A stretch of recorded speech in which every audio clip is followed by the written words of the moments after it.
Ready? Yeah. Okay. Live from 16th and W Street in Old Anacostia, Frederick Douglass's neighborhood. My name is John Muller, author of Frederick Douglass in Washington, D.C. Line of Anacostia. I'm here with Terrence Bailey, an original Graham Alley Douglassonian from Easton, Maryland, on the eastern shore of Maryland, Talbot County, Maryland.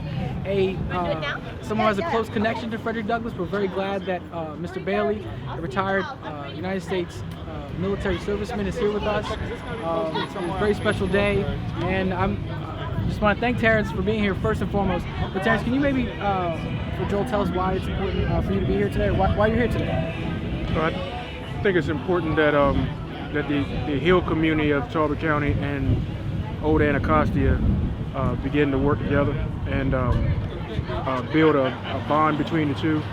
You know, they both were places. Well, Frederick Douglass lived and worked here out of Anacostia, but he had ties to the Eastern Shore too, and he was born in Talbot County. And there's just as much enthusiasm in Talbot County as there is in Anacostia, and it has a lot of family in Talbot County. So I think it would behoove both communities that there be a coalition that we work together to preserve the legacy of Frederick Douglass. So Terrence is a little soft-spoken. He's not going to tell you a lot. He's pretty reserved, very proud, very dignified fellow. Comes from a very dignified, proud family on the Eastern Shore. And I just wanted to share with you, Joel, that there are two churches in Easton, Maryland, that Frederick Douglass has a direct connection to. One, Asbury Methodist Church. Asbury Methodist, right? Yes. Asbury Methodist Church, which is in Easton. Tell me the street, or what's the corner? That's on Higgins Street.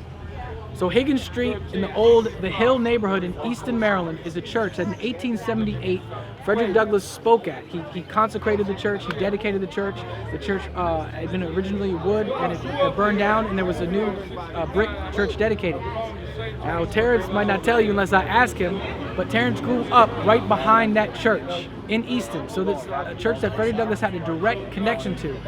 Terrence has a close connection with that church. Can you tell us a little bit about that church in Graham's Alley?